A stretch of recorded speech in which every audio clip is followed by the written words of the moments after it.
सबसे बड़े सितारों में से एक पर लगे यौन उत्पीड़न के आरोप पर अदालत के फैसले का दूसरा दिन है। अदालत ने जियांजी की अपील को ये कहकर खारिज कर दिया कि उनके पास यौन उत्पीड़न को साबित करने के लिए पर्याप्त सबूत नहीं है। आपको बता दें कि वही मामला था जिसने जियांजी को चीन में यौन उत्पीड़न के खिलाफ छिड़ी ऑनलाइन मुहिम #मीटू का चेहरा बना दिया था। मगर अब 3 साल बाद अदालत ने उनकी अपील को ठुकरा दिया है। आपको बता दें कि पिछले 3 सालों में सिर्फ चीन की नारीवादियों को एक दूसरे से अलग किया गया।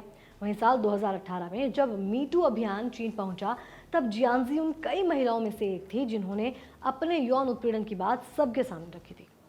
आपको बता दें कि उनका असली नाम जोऊ जिया ओजोवन है, लेकिन वो जियांजी नाम से लोकप्रिय है। जानकारी के मुताबिक जियांजी ने एक लेख में एक चैनल के होस्ट जू जून पर यौन उत्पीड़न का आरोप लगाया, जिसके बाद जियांजी का लेख वायरल हो गया था। दरअसल उन्होंने बताया था कि जब ये घटना हुई उस समय वो 21 साल की एक इंटर्न थी और जू जून का इंटरव्यू मिलने की उम्मीद में उनके ड्रेसिंग रूम में गई थी। उस समय जू जून चीन में लाखों लोगों के चहेते टीवी होस्ट थे और वो स्प्रिंग फेस्टिवल का सालाना इवेंट पेश कर रहे थे।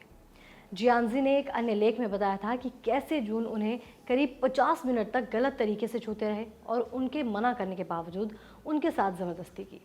वही जियांजी का कहना था कि इस दौरान कई बार लोग उस कमरे में आए और गए, लेकिन वो डर और शर्म से इस कदर जम गई थी कि किसी को इस बारे में बता भी नहीं पाई। जियांजी के मुताबिक वो तभी कमरे से बाहर निकल पाई जब जून एक क्रू मेंबर से बात करने लगे और उनका ध्यान भटक गया था। उन्होंने लिखा था कि मुझे डर था कि अगर मैं जू जून के खिलाफ बोलूंगी तो इससे मेरी पढ़ाई पर असर पड़ेगा, इसलिए मैं लड़ने की हिम्मत नहीं कर पाई।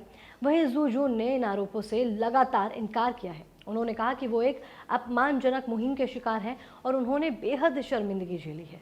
जियांजी का कहना है कि इस घटना के अगले दिन वो पुलिस के पास गई, लेकिन उन्हें चुप रहने को कहा गया क्योंकि जून उस समय चीन में सकारात्मक ऊर्जा की राष्ट्रीय मिसाल थे।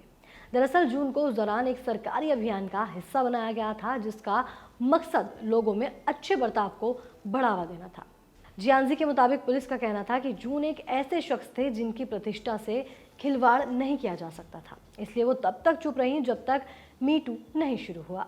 ये मामला तब और ज़्यादा चर्चा में आ गया जब जून ने जियांजी पर मानहानि का मुकदमा कर दिया। तब से जियांजी की पूरी जिंदगी ही बदल गई।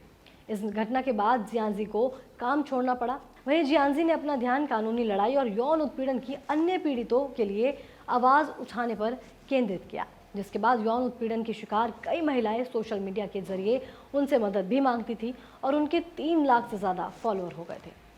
दूसरी तरफ सोशल मीडिया पर उनकी गतिविधियां रोकने को चीनी अधिकारियों की कोशिश भी लगातार तेज हो रही थी। जियांजी को कुछ भी पोस्ट करने से रोक दिया गया था।